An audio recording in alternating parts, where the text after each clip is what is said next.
గురుగారు, పిల్లలు విషయానికొస్తే చిన్నప్పుడు మన మాట వింటూ ఉంటారు. వయసు పెరిగే కొద్దీ వాళ్ళు మన మాట వినకుండా తప్పుదారిలో వెళ్తున్నారని తల్లిదండ్రులకు ఒక రకమైన ఇబ్బంది అనేది కలుగుతూ ఉంటుంది. సో అలాంటప్పుడు పిల్లల్ని దారిలోకి తెచ్చుకోవాలి అంటే ఏదైనా రెమెడీ ఉందా? ఓకే మా ఇవాళ సమాజం పరిస్థితి కానీ పిల్లల్ని చూస్తుంటే చాలామంది కూడా తల్లిదండ్రులు పిల్లల గురించి బాధపడరు. వాళ్ళ గురించి ఎంతో కష్టపడి డబ్బు పోగేసి చదివించడం చేయడం. ఒకటి 10th క్లాస్ తర్వాత పిల్లలందరూ కూడా కొంచెం ఇబ్బంది వేరే ట్రైనింగ్ అవుతుంటుంది. అప్పుడే వినాల్సిన సమయంలో వినకుండా ఇబ్బంది. ఆ తల్లిదండ్రులు వాళ్ళ మీద ఎంతో ఆశ పెట్టుకొని వాళ్ళు పైసా కూడేసి ఉన్నత స్థాయికి వెళ్ళేటప్పుడు వాళ్ళని ఉన్నత స్థాయిలో చూడాలని వాళ్ళు తినకున్నా కూడా పిల్లలు బాగుండాలనే ఆలోచనతో చదివించడము. వీళ్ళు చదువుకున్నా హయ్యర్ ఎడ్యుకేషన్లో ఇవ్వాలని మంచి చదువులు ఇస్తుంటారు. ఒక వయసు వచ్చినాక సరే ఆ వయసులో ఆ సమయంలో వాళ్ళకి ఆ బ్రెయిన్ మెచ్యూర్డ్ కాదు కాబట్టి వాళ్ళంతా తెలుసుకోలేదు కాబట్టి ఎదుటి వాళ్ళని చూసి వాళ్ళు కూడా హ్యాపీనెస్ ఏదో వెళ్తుంటారు. సరే అందరు కూడా బాగుండాలి, నిండు ఉండాలి. అయితే తల్లిదండ్రులు మాట వినాలి అంటే తల్లిదండ్రులు చాలా పిల్లల గురించి ఆలోచిస్తూ చేస్తుంటారు. ఆ మాట వినాలి అనుకుంటే వాళ్ళ బ్రెయిన్ దాకా వెళ్ళాలి, వాళ్ళ మనసు దాకా వెళ్ళాలి. అప్పుడు వాళ్ళు వినడానికి ప్రయత్నం చేస్తారు. అంటే దాని దగ్గర ఎన్నో రెమెడీస్ ఉంటాయి, మనం చేస్తుండాలి. అయితే పిల్లల గురించి ఒక చక్కటి రెమెడీ, చిన్న పిల్లలు కావచ్చు, కొంచెం వయసు వచ్చిన వాళ్ళు కూడా ఇది చిన్న రెమెడీ చెప్తాం చేసేసి. ఓకేనా? మనకు గోముఖ చక్ర లాకెట్, గోము చక్రాలు ఉంటాయి కదా, దాన్ని ఒక లాకెట్ పరంగా చేయించేసి రెడ్ కలర్ థ్రెడ్లో అమ్మని చేయాలి. వాళ్ళ తల్లి మాత్రం చేయాలి. తల్లి తండ్రి ఇద్దరు కూడా చేయొచ్చు. అయితే రెడ్ కలర్ థ్రెడ్లో మన ఇష్టమైన దేవుడిని ఎవరినైనా సరే, దేవతని దేవుడిని ఎవరినైనా కూడా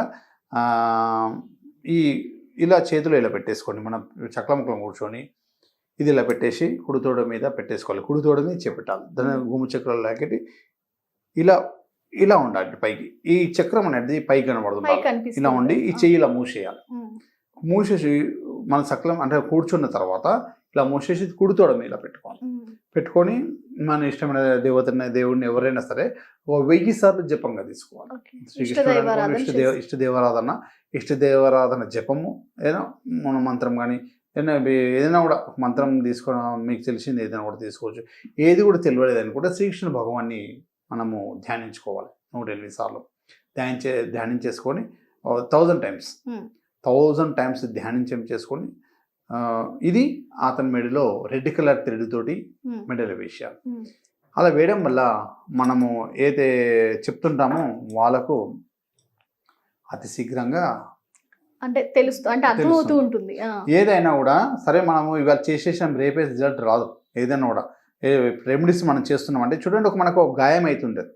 మనకు ఒక గాయం అయింది అనుకోండి, ఆ గాయంని మనకు ఆయింట్మెంట్ రాస్తుంటాం. ఆయింట్మెంట్ రాస్తుంటే తగ్గుతుంది. అంటే ఇలా వేసినామంటే మన ప్రవర్తన, మన సిస్టమ్, అతని బ్రెయిన్ అంటే మంచి మాటలతో మనం ఆ టైం నుంచి స్టార్ట్ అవుతాం. మనం అది వేసిన తర్వాత మనం చెప్తుంటే అప్పుడు సెట్ వస్తుంటుంది అనుకో. అప్పుడు మనకు ఆయన బ్రెయిన్లో అప్పుడు వింటుంటాడు, అరే ఇది కరెక్ట్ కదా. అప్పటిదాకా ఆయనకు ఇది మంచి మాట, ఇది మంచి వాక్యం అని తెలియదు. ఏది కూడా అన్నట్టు చేస్తాం అన్నమాట. ఇది వేసిన తర్వాత అరే కరెక్ట్ కదా చెప్తున్నాడు, అప్పుడు మనసు దాకా బ్రెయిన్ దాకా వెళ్తుంటాం. అప్పటిదాకా అలా చేస్తుండంటే కూడా మీకు స్వామివారికి సంబంధించిన రెమెడీస్ చాలా ఉంటాయి. మీరు చేస్తుండండి. పిల్లలకు సంబంధించిన కూడా చేస్తుండాలి. సరైన సమయంలో వాళ్ళకు సరైన మాటలు అవసరం. అంటే ఆ టైంలో తల్లిదండ్రులు చెప్పేది వినాలి. మన బోధన, తల్లిదండ్రుల బోధన సరైనగా ఇస్తే వాళ్ళ సమయంలో ఎక్కించుకుంటారు. లేకపోతే దుష్టులు బోధన చేసి వాళ్ళ ధర తీసుకుంటారు. మంచి బోధన తల్లిదండ్రులు ఇస్తే ఆ మాటల ద్వారా మంచితనంగా ఎదుగుతారు వాళ్ళు. ఆ టైంలో మనం మంచి మాటలు చెప్పకపోతే దుష్టులు నికృష్టులు ఎవరైనా మన పడని వాళ్ళకు బ్రెయిన్ చెడు మాటలతో వాళ్ళని పొల్యూట్ చేస్తారు అన్నమాట. అలా ఏంటంటే ఫస్ట్ పిల్లల్ని మన గ్రిప్లో పెట్టడానికి ప్రయత్నించాలి. ఏం చేస్తారంటే మన శత్రువులు మిత్రులు కావచ్చు, ఎవరైనా ఒకరు ఏదైనా కూడా వేరే మతస్థులు కావచ్చు, మంచి వాళ్ళు కావచ్చు, ఎవరైనా కావచ్చు, వాళ్ళ బ్రెయిన్ మన వాళ్ళు కూడా కావచ్చు. వాళ్ళు ఏం చేస్తారంటే అతని బ్రెయిన్ పొల్యూట్ చేస్తుంటారు. మన మాటలతోటి బ్రెయిన్ నింపకపోతే వేరే మాటలతో పొల్యూట్ చేసి వాళ్ళని మంచి మార్గం కూడా చెడు మార్గంలో పంపించే అవకాశం ఉంది.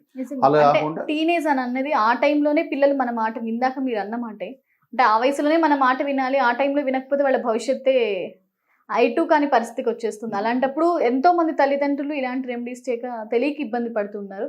సో ఇప్పుడు మీరు ఏమంటారంటే ఇప్పుడు దేవుడి దగ్గర ఇది పెట్టి ఇలా ఇప్పుడు మనం స్త్రీ పురుషులు అంటే ఆడపిల్లలు కానీ మగ పిల్లలు కానీ ఎవరైనా వేసుకోవచ్చు అనమాట. ఇది ఏంటంటే ఫస్ట్ మనం ఏ వర్క్ చేసినా ఏ రెమెడీ చేసినా దేవారాధన ముఖ్యమైనది. దేవారాధన ముఖ్యం. ఎంత పెద్ద పవర్ దేవుడు వేస్తేనే పవర్ అనేది యాక్టివేట్ అవుతుంది. ఎంత పెద్ద టీవీ కొన్నా, ఎంత పెద్ద కార్ కొన్నా, కార్లో ఇంధనం కావాలి, టీవీకి పవర్ కావాలి. కాబట్టి ఏదైనా కూడా దేవారాధనతోనే యాక్టివేట్ చేయాలి. ఇది యాక్టివేట్ కావాలంటే దేవారాధన కావాలి. దేవారాధన ద్వారా మనం యాక్టివేట్ చేసుకున్నప్పుడు వాళ్ళ మెడల్ వేస్తాము.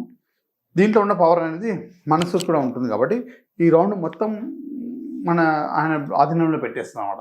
మనం చెప్పే మంచి మాట ఆ పిల్లలు మన మాట వినేటట్టుగా రెడీ అవుతున్నాం అన్నమాట. మనం ఏం చెప్తున్నాం, మనము పిల్లలు మన మాట వినాలి అని చెప్పుకుంటున్నాం. మంచి అంటే మన మాటలు కూడా మంచిగా ఉండాలి. మన మాటలు కూడా మంచిగా ఉండాలి. అంటే బయట కోపాలను తీసుకొచ్చి వాళ్ళని కూడా పెట్టకుండా మన మాటలు కూడా మంచిగా ఉంటే వాళ్ళ పిల్లలు కూడా మంచిగా రైట్ అన్నట్టుగా ముందుకు వెళ్తుంటారు. అదే టైంలో మనం పట్టుకోవాల్సింది. అంటే ఆ టైం టీనేజ్ టైంలో పట్టుకుంటే పిల్లలు భవిష్యత్తు బాగుంటుంది, మీకు తర్వాత టెన్షన్ ఉంటుంది. కొంతమంది ఆ టైంలో సరైన మాటలు చెప్పాక సరైన డిసిషన్ లేక బాధ పెడుతున్న వాళ్ళు చాలా మంది ఉన్నారు, ఉంటాయి అనమాట. అట్లా ఒక షాప్ దగ్గరికి వెళ్ళి దాన్ని ఏమని అడగాలి? గోముఖ చక్రం లాకెట్ అన్నాడు. గోముఖ చక్రం అనండి. ఒకవేళ లాకెట్ పరంగా లేకపోతే మామూలు గోముఖ చక్రం కొనుక్కొని లాకెట్ మీరు చేంజ్ చేసుకోవచ్చు. అన్ని షాపులలో ఈ మధ్యలో లాకెట్స్ అమ్ముతున్నారు, ఈజీగా కట్టండి. పిల్లలు అది వైట్ కలర్ లోనే అంటే తెల్లని ఆకారంలోనే ఇది మీరు అంటే నేను ఒక ప్రముఖ సినీ యాక్టర్ కూడా వేసుకున్న తర్వాతనే బాగుందని చెప్పగలుగుతాను, ఎందుకంటే నేను చూశాను కాబట్టి. ఇది గోముఖ చక్ర బ్లాకెట్ పవన్ కళ్యాణ్ గారు వేసుకున్నారు సినీ టైం ఎంటర్ అవుతున్నప్పుడు. చూడండి పాత ఫోటోలు చూడండి, ఆయన మెడలో బ్లాక్ కలర్ థ్రెడ్ తోటి ఉంటుంది గోముఖ చక్ర లాకెట్. అంటే సరే ఆయన అతనితో మనం పోల్చుకోవద్దు కానీ చెప్తున్నా అంత మంచి వాళ్ళు కూడా వేసుకుని బాగున్నారు, మనం వేసుకుంటే ఇంకా బాగుంటాం అని చెప్పి. దగ్గర నుంచి నేర్చుకోవాల్సింది అది. సినీ ప్రపంచమైనా రాజకీయమైనా ఎలాంటిదైనా దేవారాధన మంచిదే కదా. ఇది అంటే ఇలా ఒకటి వేసుకుంటే బాగుంటుందని పిల్లలు కూడా వింటారని, వాళ్ళకు దిష్టి దోషం కూడా తాకకుండా ఉంటుంది. వేసుకోవడం వల్ల 2-3 లాభాలు ఉన్నాయి. మనకు దిష్టి దోషం తాకదు, తల్లిదండ్రుల మాట వింటుంటాము, మన గ్రోత్ పెరుగుతుంటుంది. ముఖ్యంగా ఏంటిది మన భవిష్యత్తు గ్రోత్ పెరుగుతుంటుంది. మంచి స్టడీలో మంచి జాబ్లో మంచి కూడా బ్రెయిన్ షార్ప్గా ఉండి ఏం చేస్తుంటాం అట్లాంటివి బాగుంటుంది. ఇదంటే నేను కూడా ఒకసారి చూశాను సార్ మెడలో, పవన్ కళ్యాణ్ మెడలో నేను ఒకసారి చూసినందుకు అప్పుడు అనిపించింది మా గురుగారు చెప్పింది కరెక్ట్, ఈ లాకెట్ చాలా పవర్ఫుల్ కాబట్టి అంత పవర్ఫుల్ మ్యాన్ వేసుకున్నాను అనిపించింది అనమాట. పవర్ఫుల్ కాబట్టి మంచి పవర్ స్టార్ కూడా అలాంటి పవర్ఫుల్ లాకెట్ కాబట్టి పవర్ఫుల్ వేసుకుంది కాబట్టి పవర్ స్టార్ గా మారారు. ఇది కరెక్ట్. అందులోంచి వేసుకుంటే బాగుంటుందని చెప్పడం అన్నమాట. ధన్యవాదాలు గురుగారు, నిజంగా చాలా చక్కటి అంశం తెలియజేశారు ఈరోజు మాకు. ధన్యవాదాలు. స్వామి శరణం.